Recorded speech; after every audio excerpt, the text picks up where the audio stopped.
How do you chamber your firearm? Okay, there's three different ways, but which one do you prefer? Which one works better? Well, let's walk through this and find out.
What's up? It's Bishop here for Tactical POV, back again with another video for you guys.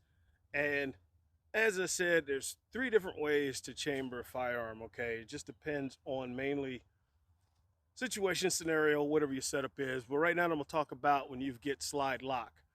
Three different ways to chamber this thing again, okay? And honestly, it just depends on yourself, what you prefer, what seems to be more efficient as far as movement, everything else like that. It's really nothing hard. It's pretty damn simple. It's just you pick one, okay? So what I'm talking about is going back on slide lock. So bringing the weapon out, all right? When we get the slide lock, after we fire, all right? As you see slide lock right here. What's another way as far as basically chamber this thing under a reload? So dropping the mag, slam the next one in. Now, this is where the count's either three.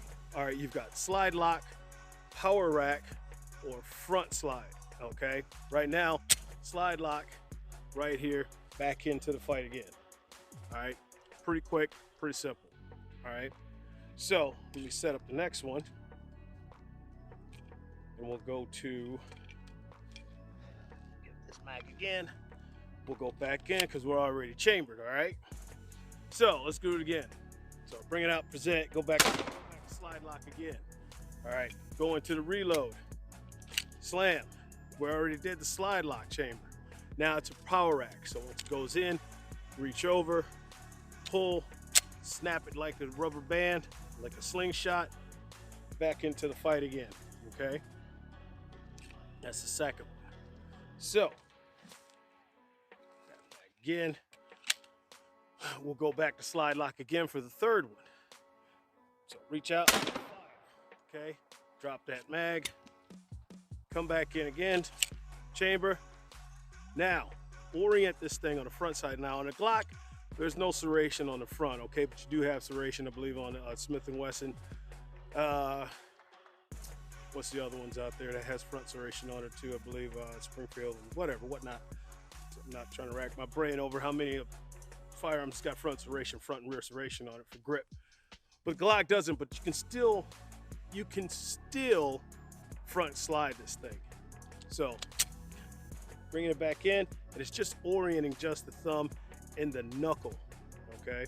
Let me get this thing safe here. Get this thing safe. Get this. Inspect. Boom. So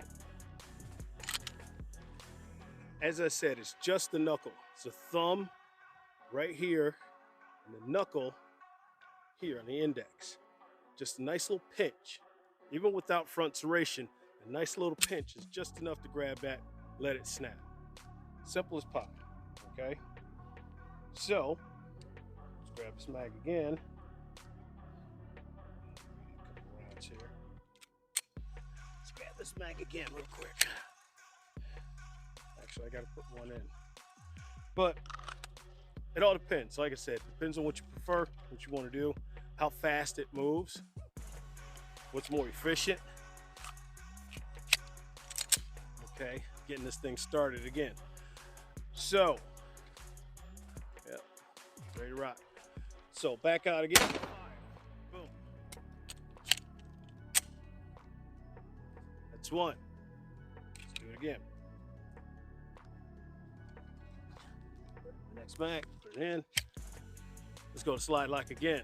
That was a slide stop. Going through it again now. We're gonna go through an over the top power rack. Grab it from the rear. Rear serration on it. Okay. That's another one. So, let's check again. Up. Get another fire. Let's get another shot in here.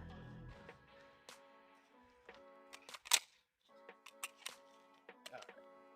So let's go to the next one. Last one, front. Next mag in. My magazine wasn't set.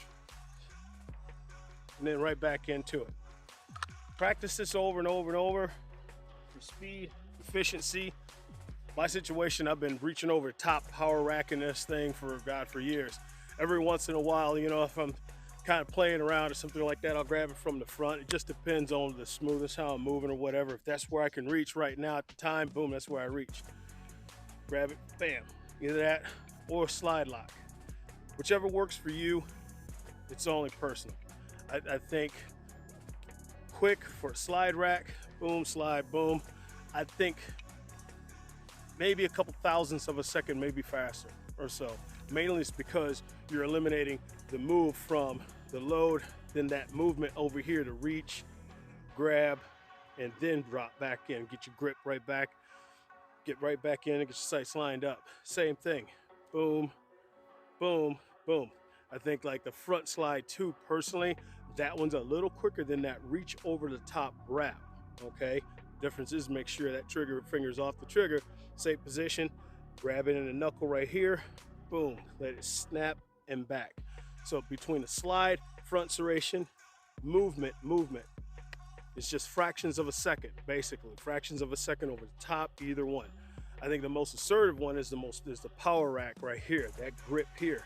Basically pinching the slide right over the top, knuckle here, or slide. You get more grip here, you get just a little bit of grip here, okay, which still works, but you know, figure it out, find out which one works for you. Guys, if you like the video, man, appreciate it. Give me a thumbs up on it.